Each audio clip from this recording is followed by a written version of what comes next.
Hello students, आज का topic है हमारा साइंटिफिक मैनेजमेंट, वैज्ञानिक प्रबंध। इससे पूर्व हम लोग संगठन के उपागमों के तहत क्या है, शास्त्रीय विचारधारा या शास्त्रीय उपागम और उनके जो प्रमुख चिंतक हैं आपके पाठ्यक्रम के अनुसार हेनरी फेयल और लूथर गुलिक का योगदान पढ़ चुके हैं। आज हम वैज्ञानिक प्रबंध व टेलर का योगदान को क्या है हम पढ़ेंगे। तो इसमें थोड़ा सा आपको क्या है, इसका वैज्ञानिक प्रबंध जो है उसकी ऐतिहासिक पृष्ठभूमि या उसका विकास किस प्रकार से हुआ है उसको थोड़ा सा देख लेते हैं। 19वीं शताब्दी के उत्तरार्ध और 20वीं सदी के आरंभिक दशकों में क्या है, यूरोप और अमेरिका में क्या है, तेज़ी से क्या है औद्योगिकरण हुआ। और उस वक्त क्या है, नई नई मशीनों का आविष्कार हुआ, बड़े बड़े कारखानों की स्थापना हुई। इससे क्या हुआ, औद्योगिक उत्पादन क्या है तेज़ी से बढ़ गया। परंतु मोटे तौर पर प्रशासकीय प्रक्रियाएं और प्रबंध की जो तकनीकें हैं, मैनेजमेंट की जो टेक्निक हैं और काम करने के जो तरीके हैं, वो क्या है सभी के सभी क्या है पुरानी पद्धतियों के अनुसार ही चलते रहे। यानी मशीनें तो नई नई बन गई, परंतु काम करने की जो टेक्निक है मानव की, मैनेजमेंट की, वो जो है पुरानी की पुरानी रही, उसमें कोई खास प्रगति नहीं हुई। इस कारण क्या हुआ, संसाधन जो हैं उनका अपव्यय हुआ और अकार्यकुशलता जो है वो क्या है बहुत ज़्यादा बढ़ गई।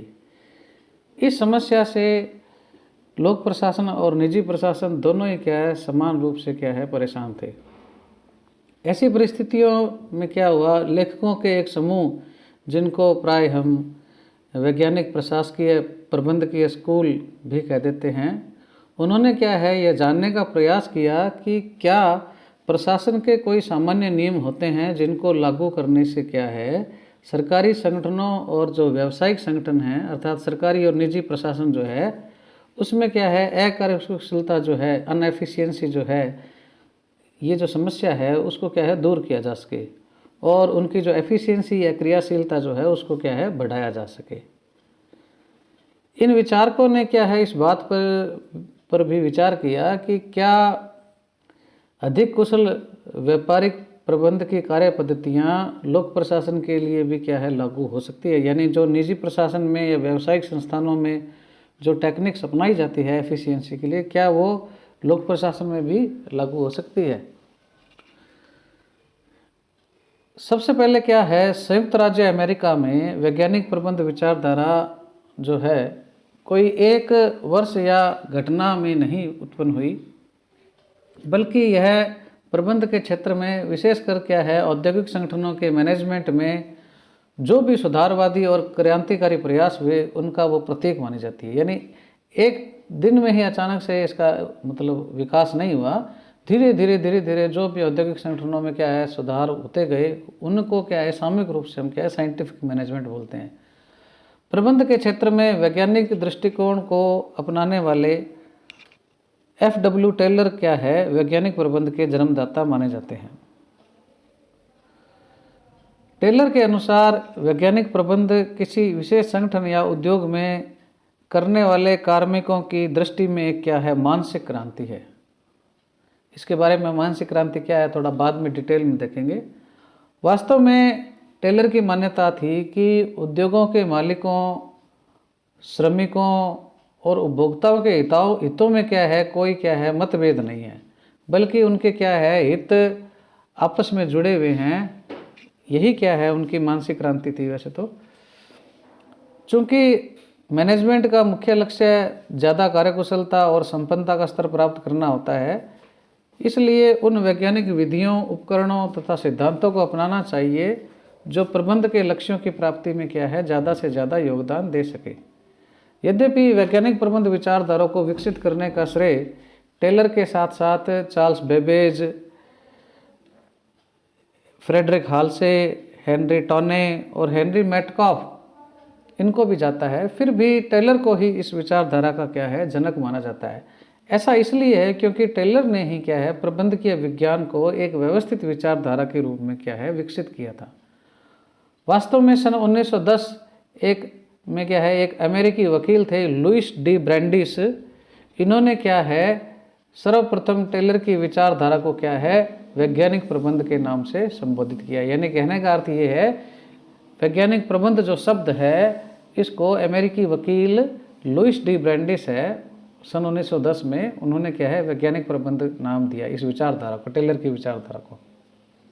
इसी कारण वैज्ञानिक प्रबंध विचारधारा को कुछ लेखक क्या है टेलरवाद के नाम से भी क्या है संबोधित कर देते हैं। अब हम क्या है कुछ परिभाषाओं को देखते हैं। ये टेलर की परिभाषा तो हो गई, उसके अलावा क्या है पीटर ड्रकर ने भी क्या है वैज्ञानिक प्रबंध को परिभाषित किया है। उनके अनुसार यानी पीटर ड्रकर के अनुसार क्या है वैज्ञानिक प्रबंध का अर्थ है कार्य का संगठित अध्ययन, कार्य का सरलतम भागों में विश्लेषण तथा प्रत्येक भाग का श्रमिक द्वारा निष्पादन करने हेतु व्यवस्थित सुधार। ये सारी बातें जो हैं वो क्या है वैज्ञानिक प्रबंध कहलाती है। यानी काम का संगठित अध्ययन, काम को सरल भागों में विश्लेषण करना और प्रत्येक श्रमिक के द्वारा जो किया गया कार्य है उसमें व्यवस्थित सुधार क्या है वैज्ञानिक प्रबंध है। इसी प्रकार मार्शल जो है उन्होंने भी क्या है परिभाषित किया है वैज्ञानिक प्रबंध को। मार्शल कहते हैं वैज्ञानिक प्रबंध मुख्य रूप से एक बड़े उद्यम के कार्मिकों की व्यवस्था की एक विधि है जिसका उद्देश्य है अपने ज़्यादातर कार्मिकों के दायित्वों की सीमा घटाकर उनकी एफिशिएंसी अर्थात कार्यकुशलता बढ़ाना है तथा साधारण शारीरिक क्रियाओं के संबंध में दिए गए आदेशों का विवेकपूर्ण अध्ययन करना है। यानी एफिशिएंसी बढ़ाना और एक सिस्टमेटिक ढंग से उनकी जो फिजिकल एक्टिविटी है उनके संबंध में क्या है एक सिस्टम को तैयार करना। इसके पश्चात लॉयड डॉड व लिंच जो है उन्होंने भी क्या है इसको परिभाषित किया है। वे कहते हैं कि विस्तृत अर्थों में वैज्ञानिक प्रबंध की कार्यप्रणाली श्रमिकों, कच्चा माल, मशीनों, पूंजी, उनके प्रयोग से क्या है ज़्यादा से ज़्यादा लाभ प्राप्त करने से संबंधित है और यह उत्पादन की समस्त गतिविधियों पर उद्यम की स्थापना और संरचना से लेकर वस्तुओं के अंतिम वितरण तक नियंत्रण करती है। यानी जब उत्पादन से लेकर उपभोक्ता के हथेली तक जब तक सामान नहीं पहुंच जाता तब तक उसमें हर जगह क्या है साइंटिफिक टेक्नोलॉजी को लगाना ही क्या है वैज्ञानिक प्रबंध है। तो ये जो परिभाषाएं हैं इसके आधार पर हम कह सकते हैं कि वैज्ञानिक प्रबंध जो है वो क्या है कार्य को वैज्ञानिक आधार पर छोटे छोटे टुकड़ों में बांटकर इस प्रकार से करवाने की तकनीक या रीति है कि कम से कम लागत के साथ ज़्यादा से ज़्यादा उत्पादन हो सके, जिससे कि मजदूरों और मालिकों दोनों की ज़्यादा से ज़्यादा यानी अधिक से अधिक लाभ मिले और दोनों के बीच में किसी भी प्रकार का टकराव या गतिरोध क्या है उत्पन्न न हो। तो ये क्या है कम लागत के साथ अधिक उत्पादन करना और जब ज़्यादा उत्पादन होगा तो ज़्यादा लाभ होगा, ज़्यादा लाभ होगा तो मालिक और मजदूर दोनों को भी क्या है खूब रुपया मिलेगा और उस स्थिति में वो क्या है उनके बीच टकराव और गतिरोध क्या है खत्म हो जाएगा। ये टकराव या गतिरोध खत्म होना एक प्रकार की क्या है मानसिक क्रांति ही है। तो ये है हमारा वैज्ञानिक प्रबंध का विकास और उसका अर्थ। इसके पश्चात हम देखते हैं कि वैज्ञानिक प्रबंध जो है वो अपने पुराने जो परंपरागत प्रबंध है ट्रेडिशनल मैनेजमेंट जो है उससे किस प्रकार अलग है, थोड़ा देखते हैं। जो परंपरागत प्रबंध है वो क्या है अंगूठा नियम पर आधारित है। अंगूठा नियम का मतलब ये है कि जैसे चला आ रहा है वैसे ही चलते जाओ, उसमें कोई चेंज न करो। जबकि वैज्ञानिक प्रबंध क्या है वैज्ञानिक आधारों पर क्या है निर्भर है। उसमें क्या है कुछ तर्क होते हैं उसके आधार पर ही क्या है उसको अपनाया जाता है। इसी प्रकार परंपरागत प्रबंध जो है उसमें योजनाबद्ध तरीके से काम नहीं किया जाता, कोई प्लानिंग नहीं होती काम करने की, जबकि इसमें क्या है प्लानिंग का बड़ा महत्वपूर्ण स्थान है। इसी प्रकार परंपरागत जो प्रबंध है उसमें स्वामी सेवक की अवधारणा क्या है पोषित होती है। यानी वो उच्चाधिकारी है, वो निम्न अधिकारी है, या वो मालिक है, मजदूर है, तो उसमें क्या है इस प्रकार की एक उच्च निम्न की क्या है भावना रहती है। जबकि वैज्ञानिक प्रबंध में ऐसा नहीं होता, इसमें क्या है सौहार्द सहकारिता और परस्पर हितों को क्या है महत्व दिया जाता है।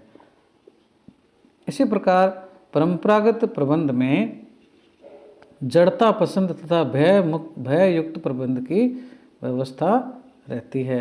यानी क्या है, उसमें क्या है, डरा धमका कर क्या है काम करने की प्रक्रिया पर जोर दिया जाता है परंपरागत प्रबंध में। जबकि वैज्ञानिक प्रबंध में क्या है, इसमें मानसिक क्रांति को यथोचित स्थान दिया जाता है। मानसिक क्रांति के बारे में थोड़ा पढ़ चुके हैं कि दोनों ही तरफ से क्या है, इस प्रकार से क्या है सुधार के प्रयास किए जाते हैं, मजदूरों की तरफ से और मालिकों की तरफ से, जिससे क्या है अधिकतम उत्पादन हो। अधिकतम उत्पादन होगा तो अधिकतम लाभ होगा, जिससे क्या है दोनों को ही फायदा मिलेगा। तो ये क्या है, एक मानसिक क्रांति है।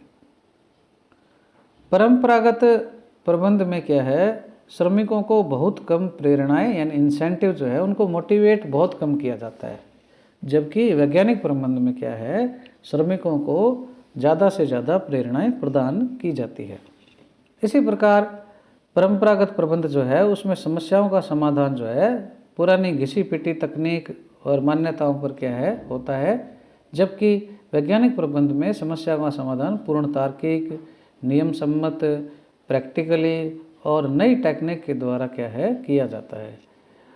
परंपरागत प्रबंध में मालिकों के व्यक्तिगत हितों की पूर्ति का प्रबंध था। यानी क्या है, उसमें मालिक ही ज़्यादा से ज़्यादा लाभ प्राप्त करता था, उसी के हितों को ध्यान में रखा जाता था, मजदूरों अर्थात श्रमिकों के हितों को ध्यान में नहीं रखा जाता था।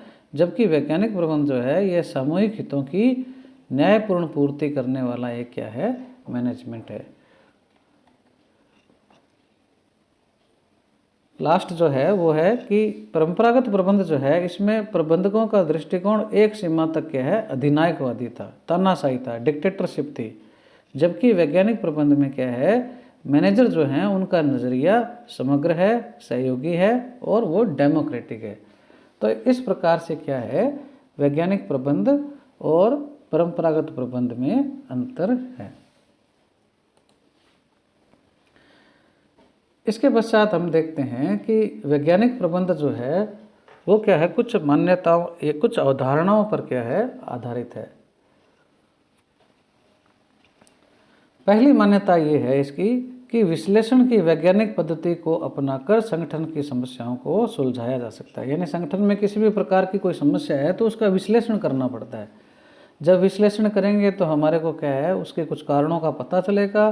कारणों का पता चलने पर क्या है हम क्या है समस्या को सुलझा लेंगे। यानी वैज्ञानिक पद्धति को अपनाना आवश्यक है समस्या समाधान में। दूसरी इनकी परिकल्पना या मान्यता है या अवधारणा जो है वो है कि श्रमिक का अपने कार्य के साथ संबंध है। अच्छा कार्यकर्ता वह समझा जाता है जो आदेश को क्या है स्वीकार करता है परंतु कार्य करने में पहल नहीं करता। किसी पद के काम के वैज्ञानिक विश्लेषण के आधार पर श्रमिक को बताया जाता है कि वह अपना कार्य कैसे करे। क्या मतलब है इस बात का, यानी जो भी मजदूर या श्रमिक काम कर रहा है उसको क्या है अपने हिसाब से अपने तरीके से काम नहीं करना है जब तक उसको क्या है कोई आदेश या निर्देश नहीं मिले। और पद का जो काम है उसको क्या है वैज्ञानिक विश्लेषण के आधार पर बताया जाता है। यानी कौन सा व्यक्ति क्या काम करेगा, कितना काम करेगा, कैसे करेगा, ये सब क्या है वैज्ञानिक विश्लेषण के आधार पर क्या है श्रमिक को बताया जाता है। यानी काम का जो आवंटन है वो क्या है वैज्ञानिक विधि के आधार पर, वैज्ञानिक विश्लेषण के आधार पर किया जाता है। उसको अपनी मर्जी से काम नहीं करना होता। नहीं तो पहले श्रमिक क्या करते थे, अपनी मर्जी से जो अच्छा लगा उसको कर लिया।